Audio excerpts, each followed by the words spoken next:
It is Friday, February 9th, 2024, and I've got a college basketball best bet for you, an NBA best bet for you, and then a Super Bowl player prop for you. We're going to start rolling those out here. Super Bowl Sunday is on the horizon. This is the Free 3. Let's get into it. What's up, guys? It's your boy Noble Living back with another DYF Bets video where I'm breaking down my favorite picks and plays of the day as you just try to get to the bag together and make some money. We didn't have a video yesterday. I do apologize as I was in the process of moving, so we kind of got that all situated here now, and then we'll be rolling out some more videos coming up shortly as we got Super Bowl Sunday on the horizon. In our last video that we dropped on Wednesday, we did go 1-2 on the channel. I dropped a quick short. We did win on Texas A&M and Northwestern on the money line on that plus money parlay there, but we did lose on Wisconsin first half, and then also James Harden and Paul George player prop, as neither of them got their lines. Harden didn't get his 8 assists, and neither did Paul George get his rebounds. So 1-2 in the day.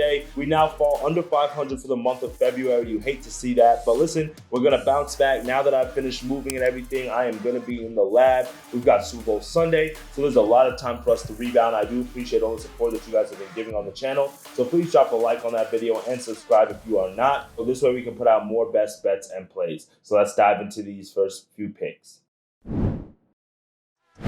For my first best bet of the day, I am going to the NBA, and I'm going to go with a player prop here. And it's probably a player prop that you guys may have seen coming. It's a one that we cashed in earlier this week. And we're going to go with Kelly Oubre, over 17.5 points, minus 125 odds. Now, you're probably wondering why we're going to go with Kelly Oubre for the 76ers, because they're taking on the Atlanta Hawks today at home. And you guys know I have been in fade mode of the Hawks of recently. We've been taking their total overs, which has been cashed at an unreal rate. We do have a high total, another one in this one, but for me, the Hawks just suck defensively, and then with the Sixers and the injuries that they're facing, especially with Embiid, the question then becomes, who else is going to score besides the obvious choice at Maxey? Now, he can easily go for 50 points today, and then Oubre doesn't get enough touches, but if you look at the recent numbers for Oubre, he has been getting the volume, and that is what I love to see. In his last matchup, he only had 11 points, but he played 25 minutes against the Warriors. He shot 5 of 15 from the field. So again, the volume is there.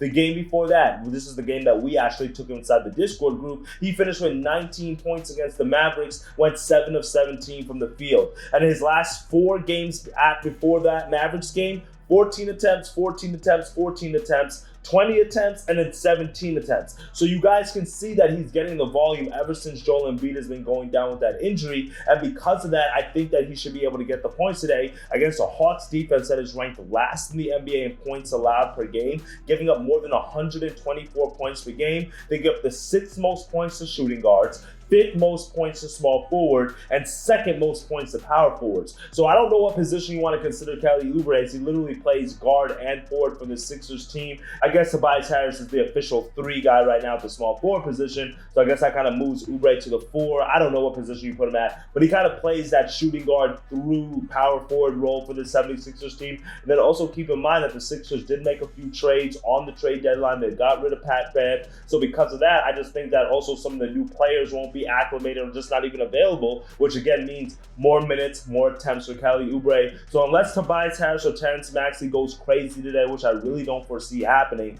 I think that Kelly Oubre should be able to get over this point total based on the fact that he's gone over this total in 3 of the last 7 games, which is not like the craziest stat, but the volume has been there, and I think the volume should be there again against a very weak Hawks team. So give me Kelly Oubre over 17.5 points as our first best bet of the day. Now for our second best bet of the day, we're going to go to a college basketball matchup, and I'm going to go to the San Diego State and Nevada matchup. Last time we took Nevada here on the channel, they actually won outright, following our bet that we had on Utah State, and because of that win, now the Mountain West Conference is absolutely crazy. So I'm going to break that down for you guys here in a second. So when you look at the standings right now in the Mountain West Conference, there's 4 teams that's tied for first place. We've got New Mexico, we've got Utah State, we've got San Diego State, and we've got Boise State, all 7-3 right now, tied for first place. Then after that, you've got Colorado State at 6-4, an NCAA tourney team, and then you have Nevada right underneath them them at 5-4.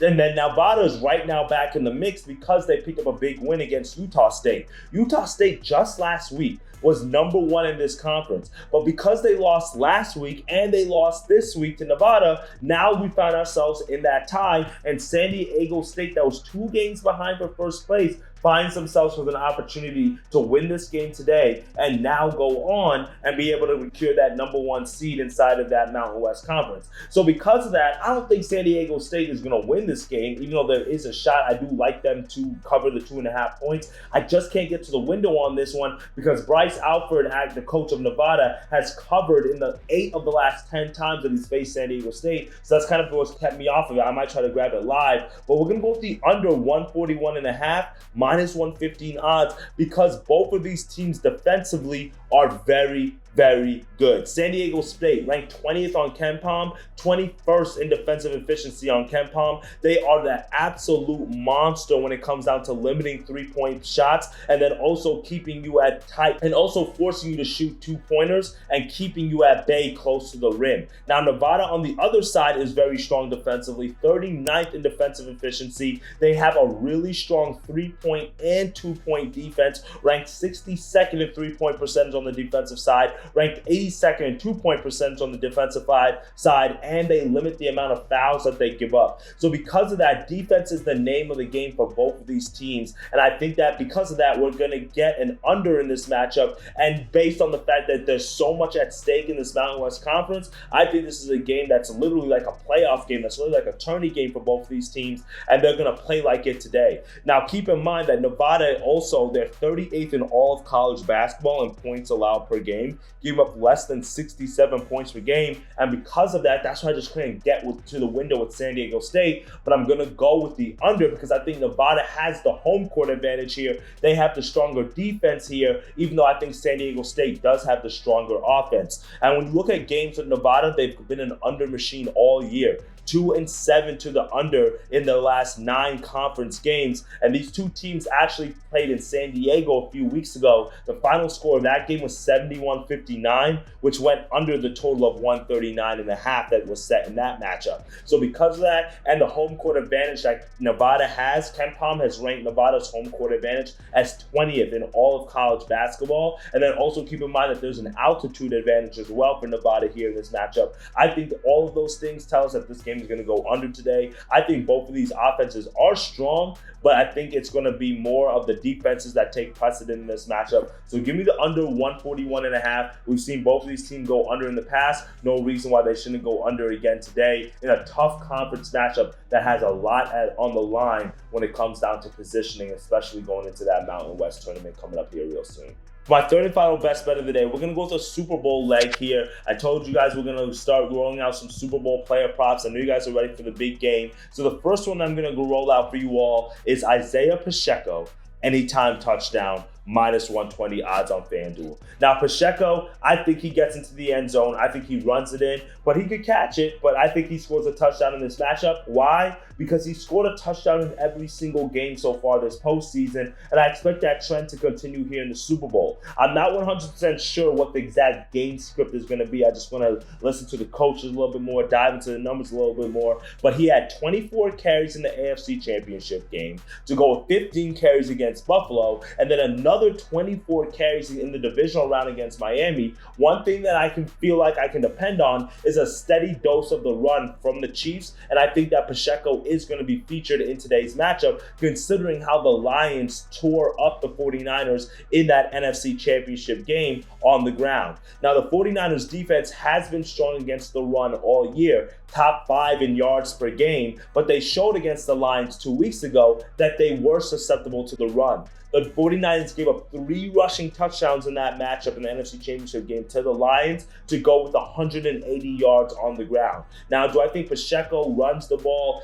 I think his attempts is the better line rather than just his yards, because I just don't know if he's going to get the yards, because this 49ers defense has openly admitted that they need to step it up on that side of the ball. But I do think that this is going to be a matchup where they're going to get down to the 2-yard line, the 1-yard line, the 3-yard line, the Chiefs that is. And then because of that, you're going to just really be able to run the ball into the end zone, be able to get that touchdown. Now, an interesting stat that I did see from the 49ers this year is that even though they do have a top 5 running defense in terms of yards per game, they actually dropped to middle of the league in terms of percentage of touchdowns coming on the ground. So when you start looking at their percentage of their touchdowns or rushing touchdowns that they allow, now that number drops significantly. So because of that, it kind of shows you that their pass defense is up there with their run defense when it comes down to allowing touchdowns. And again, Pacheco, he scored a touchdown in the last Super Bowl against the Eagles last year. I expect him to do the same thing in this Super Bowl on Sunday. So,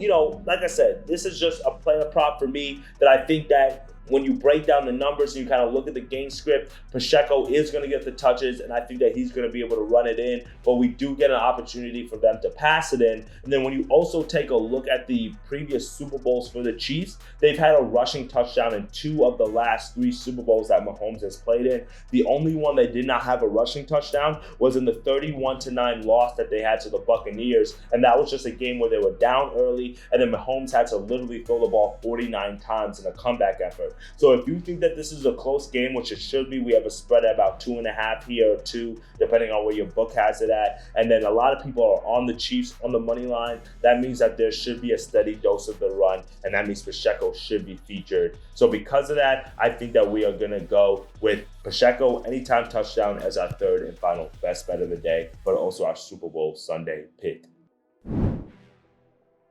All right, that's it for me today, my friends. 3 best bets, 3 winners that are coming for you guys on this Friday slate. Well, 2 best bets on the Friday and then 1 on the Super Bowl Sunday. Give me Kelly Oubre over 17.5 points. Give me San Diego State and Nevada under 141.5. And then we've also got Isaiah Pacheco anytime touchdown for Sunday. Make sure you guys are subscribed to the channel, so this way you guys can get all the other picks that we're going to be dropping tomorrow on a full college basketball Saturday slate. And then also for Super Bowl Sunday, as we'll have more player props, and then maybe a games pick as well, as I do have a lean on who I like inside the Super Bowl. So you definitely don't want to miss those picks, my friend. Appreciate all the love and support. We need to start hitting up in this month of February. I'm back in the lab. I'm dialed. If you guys want more picks and plays, click the link in the bio, join the free Discord group. Appreciate all the love and support. I'll see you guys tomorrow. Later, gang.